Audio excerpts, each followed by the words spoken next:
நாம கவனிக்கிற ஒரு விஷயத்த வெவ்வேறு விதமான மனிதர்கள் வெவ்வேறு விதமா கவனிக்கிறதுக்கான வாய்ப்பு நிறையவே இருக்கு. ஆனா நாம என்ன தப்பு பண்றோம்னா, நாம ஒரு விஷயத்தை எப்படி பாக்குறோமோ அந்த மாதிரி தான் மத்தவங்களும் பார்க்கணும் அப்படின்னு எதிர்பார்க்கும் போது தான் பிரச்சனை வருது. அதுக்கான ஒரு சின்ன எக்ஸாம்பிள் தான் இது. ஒரு சாதாரண பாறாங்கல்ல கூட ஒவ்வொருத்தரும் ஒவ்வொரு விதமா பாக்குறதுக்கான வாய்ப்பு இருக்கு.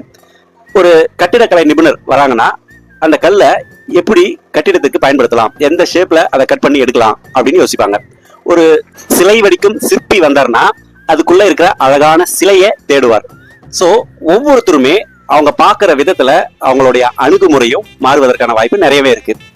இந்த கல்லை எப்படி உபயோகப்படுத்தலாம், இதுல சிலை வடிக்க எத்தனை நாள் ஆகும்னு யோசிப்பாங்க. அதே ஒரு சின்ன குழந்தை அந்த மாதிரி ஒரு கல்லை பார்த்துச்சுன்னா அது ஒரு விளையாட்டு பொருளா தான் பார்க்கும். அது மேல ஏறி விளையாட பார்க்கும், அது மேல எகிரி குதிக்க பார்க்கும். அதை வச்சு இன்னும் என்னென்னலாம் பண்ணணுமோ அத்தனையும் ஆசையை தீர்த்து பார்க்கும். சோ கல்லு ஒரு கல்லு தான், ஆனா ஒவ்வொருத்தரும் ஒரு விதமா பார்ப்பதற்கான வாய்ப்பு இருக்கிறது இல்லையா? அது போலதான் நம்மளோட வாழ்க்கையிலும் எல்லாருக்கும் பொதுவான ஒரு சொல் கஷ்டம்ன்றதுதான். ஆனா அந்த கல்லை வெவ்வேறு விதமான ஆளுங்க வெவ்வேறு விதமா பாக்குற மாதிரி, அதை உபயோகப்படுத்துற பொருளை பாக்குற மாதிரி நமக்கு வர கஷ்டங்களையும் அதுக்குள்ள இருக்கிற லேர்னிங்ஸ் என்ன, அது நமக்கு கத்துக் கொடுக்க போற பாடம் என்ன, அதுல இருந்து நம்மளால என்ன கத்துக்க முடியும், அந்த பிரச்சனையை சந்திக்கும் பொழுது இப்ப இருக்கிற நிலைமையில இருந்து அதுக்கு அடுத்த நிலைமை என்னவா ஆக போறோம் அப்படின்ற பல்வேறு விதமான பார்வையில பார்க்கும்போது வெவ்வேறு விதமான மைண்ட் செட் நமக்கு கிடைக்கும்.